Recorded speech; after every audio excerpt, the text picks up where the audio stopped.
आकाशवाणी पटना है। अब आप अभिषेक दास से प्रादेशिक समाचार सुनिए। पहले मुख्य समाचार।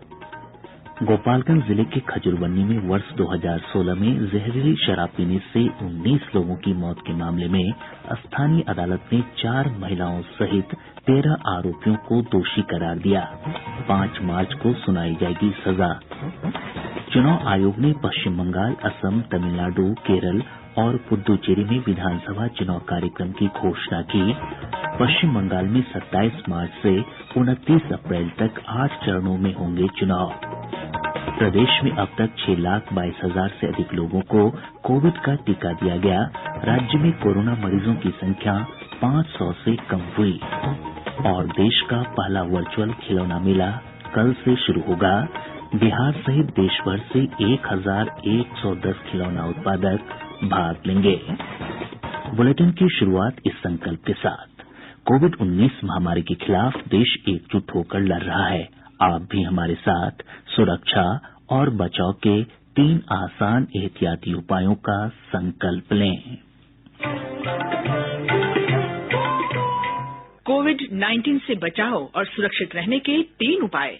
मास्क लगाएं, 2 गज दूरी है जरूरी, सुरक्षित दूरी रखें, हाथ और मुंह साफ रखें। अब समाचार विस्तार से। गोपालगंज जिले के चर्चित खजुरबन्नी जहरीली शराब कांड में स्थानीय अदालत ने आज 4 महिलाओं सहित 13 आरोपियों को दोषी करार दिया है। अपर जिला सत्र न्यायाधीश ने कहा कि इस मामले में 5 मार्च को सजा सुनाई जाएगी। गौरतलब है कि अगस्त 2016 में जहरीली शराब पीने से 19 लोगों की मृत्यु हो गई थी। सरकार ने इस चर्चित घटनाकांड के बाद 21 पुलिसकर्मियों को बर्खास्त कर दिया था। हालांकि बाद में पटना उच्च न्यायालय ने सभी पुलिसकर्मियों की सेवा बहाल कर दी थी। मुख्यमंत्री नीतीश कुमार ने कहा है कि बिहार में शराबबंदी कानून को कड़ाई से लागू किया जा रहा है। पुलिस सप्ताह के अवसर पर पटना स्थित मिथिलेश स्टेडियम में आयोजित एक कार्यक्रम को संबोधित करते हुए श्री कुमार ने कहा कि गड़बड़ी करने वाला कोई भी किसी का भी कितना करीबी क्यों न हो बच नहीं पाएगा। मुख्यमंत्री ने कहा कि शराबबंदी कानून को बेहतर तरीके से अमल में लाने के लिए अब श्वान दस्ता और उड़न दस्ता टीमों की मदद ली जाएगी। श्वान दस्ता को लगा रहे शराबबंदी में भी, उसमें भी पकड़ने में वो जा करके देख लेगा। वो जो कुछ भी है, डॉग जो है कहाँ पर क्या हो रहा है, दारू का धंधा, उसको भी देख लेगा। इसके लिए भी लोगों ने उसको भी शुरू किया। श्वान दस्ता का भी यूनिट उसमें भी लगाने वाले। मुख्यमंत्री ने कहा कि विश्व स्वास्थ्य संगठन की एक रिपोर्ट के अनुसार 13.5% युवाओं की मौत और 18% लोगों में आत्महत्या का कारण शराब है। वहीं 26% कैंसर और 45% लीवर संबंधी बीमारियां शराब के कारण हो रही हैं। निर्वाचन आयोग ने पश्चिम बंगाल, असम, तमिलनाडु, केरल और पुद्दुचेरी में विधानसभा चुनावों की घोषणा कर दी है। पश्चिम बंगाल में 27 मार्च से 29 अप्रैल तक 8 चरणों में चुनाव कराए जाएंगे। असम में 27 मार्च, 1 अप्रैल और 6 अप्रैल को 3 चरणों में चुनाव होंगे। तमिलनाडु, केरल और केंद्र शासित प्रदेश पुद्दुचेरी में विधानसभा चुनाव एक ही चरण में होंगे। इन तीनों जगहों पर 6 अप्रैल को मतदान होगा। मतगणना 2 मई को होगी। प्रदेश में अब तक 6,22,158 लोगों को कोविड टीके दिए जा चुके हैं। इनमें से 5,47,000 से अधिक लोगों को टीके की पहली खुराक, जबकि 75,141 लोगों को दूसरी खुराक दी गई है। राज्य में कोरोना के सक्रिय मामलों की संख्या 500 से कम हो गई है। वर्तमान में 430 मरीजों का उपचार चल रहा है। इसमें सबसे अधिक 176 मरीज पटना के हैं। वहीं अरवल, जहानाबाद, शेखपुरा और सुपौल जिले में कोविड का एक भी मरीज नहीं है। राज्य में कोरोना से स्वस्थ होने की दर 99.25% हो गई है। स्वस्थ होने वालों की संख्या बढ़कर 2,60,493 हो गई है। इधर आज कोविड के 46 नए मामले दर्ज किए गए। सबसे अधिक पटना से 15 पॉजिटिव मामलों की पुष्टि हुई है। पिछले 24 घंटों में 21 जिलों से कोई भी पॉजिटिव मामला सामने नहीं आया है। केंद्र सरकार 1 मार्च से 60 साल से अधिक उम्र के लोगों को कोविड का टीका लगाना शुरू करेगी। 45 वर्ष से अधिक आयु के लोगों को जिन्हें पहले से कोई गंभीर बीमारी है, उन्हें भी इसी चरण में टीके दिए जाएंगे। इस बार टीकाकरण में निजी क्षेत्र को भी शामिल किया गया है।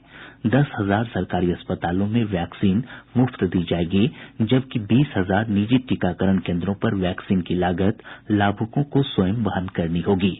आकाशवाणी से बातचीत करते हुए एम्स नई दिल्ली के निदेशक डॉक्टर रणदीप गुलेरिया ने सरकारी और निजी केन्द्रों पर टीकाकरण की प्रक्रिया के बारे में जानकारी दी।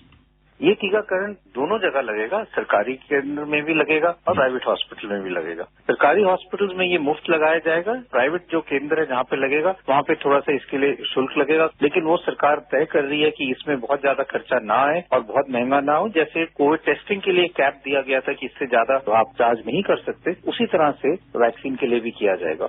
स्वास्थ्य मंत्री मंगल पांडेय ने कहा है कि राज्य में विशेषज्ञ और सामान्य श्रेणी के चिकित्सकों के 6,338 पद रिक्त हैं।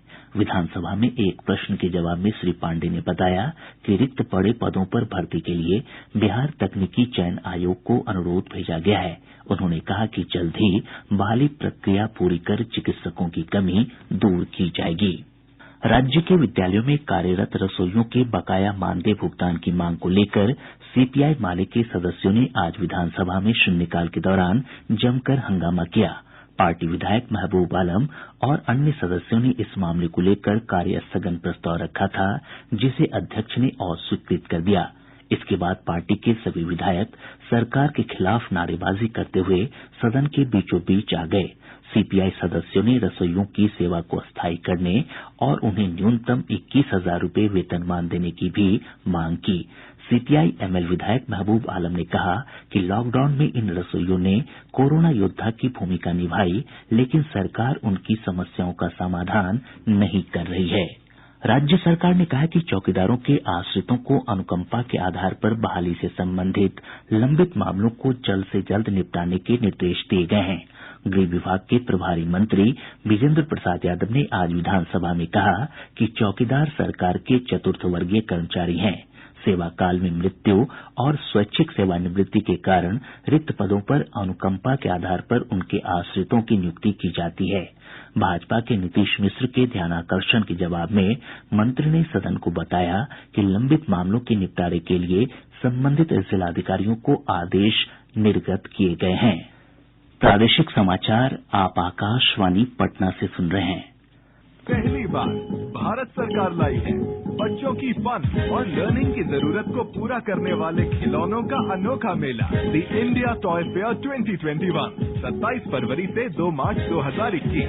खेल है भाई, खेला है बड़ा रंग बिरंगा खेला है, फन और लर्निंग से भरा खिलौनों का मेला है। पाएं 1200 से भी अधिक एग्जीबिटर से खिलौने खरीदने का सुनहरा मौका। रजिस्टर करें www.theindiatoyfair.in पे। देश के पहले वर्चुअल खिलौना मेले की कल से शुरुआत हो रही है। यह 2 मार्च तक चलेगा। मेले में बिहार सहित देश भर से 1,110 खिलौना बनाने वाले भाग लेंगे। मेले को लेकर 16,40,000 से अधिक लोगों ने दर्शक के रूप में पंजीकरण कराया है।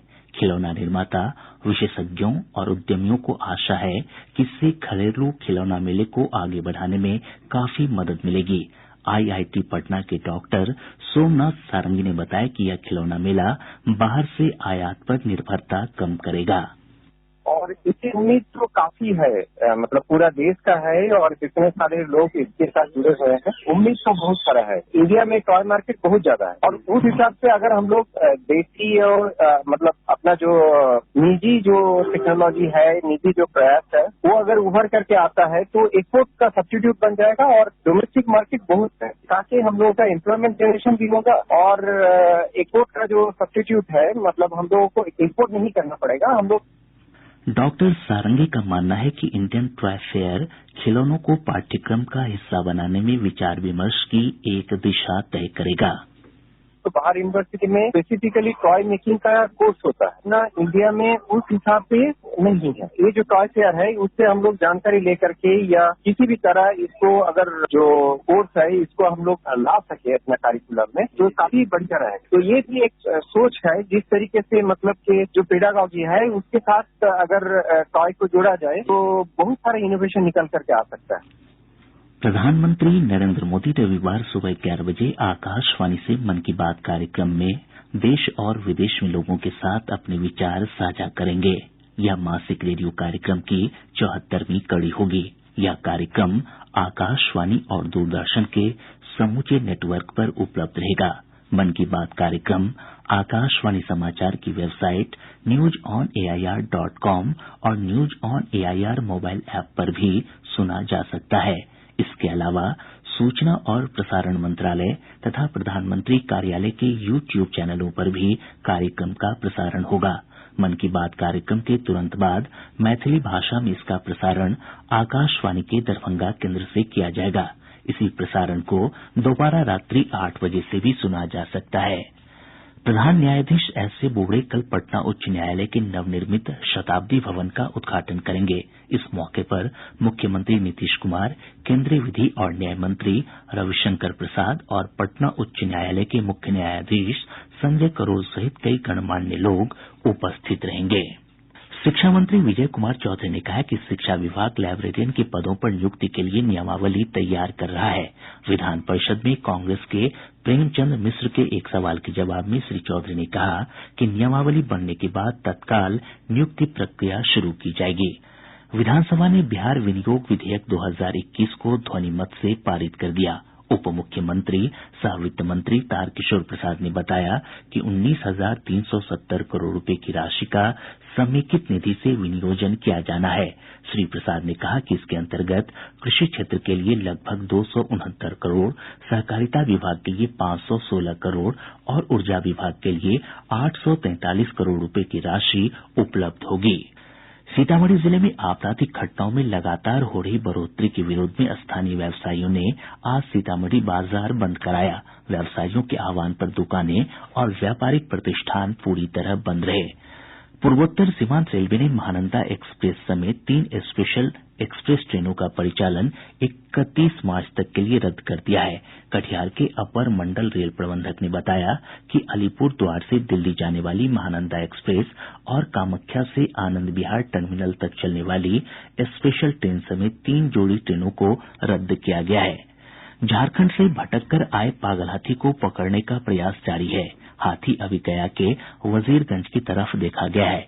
कल इस हाथी ने नवादा जिले में 4 लोगों को कुचलकर मार डाला था।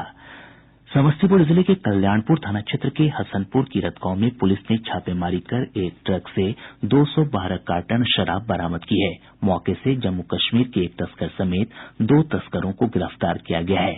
वहीं लखीसराय जिले के बढ़ैया थाना क्षेत्र अंतर्गत तहड़िया गांव से पुलिस ने 42 कार्टन शराब के साथ 3 तस्करों को गिरफ्तार किया। इधर कटिहार जिले के नगर थाना क्षेत्र में उत्पाद विभाग की टीम ने छापेमारी कर भारी मात्रा में शराब के साथ एक तस्कर को गिरफ्तार किया है। वैशाली जिले के भगवानपुर थाना क्षेत्र अंतर्गत रघु असोई गांव में अगलगी की घटना में 19 घर जलकर राख हो गए। इस हादसे में एक वृद्ध की मौत हो गई जबकि कई मवेशी भी जल गए। और अब अंत में मुख्य समाचार एक बार फिर।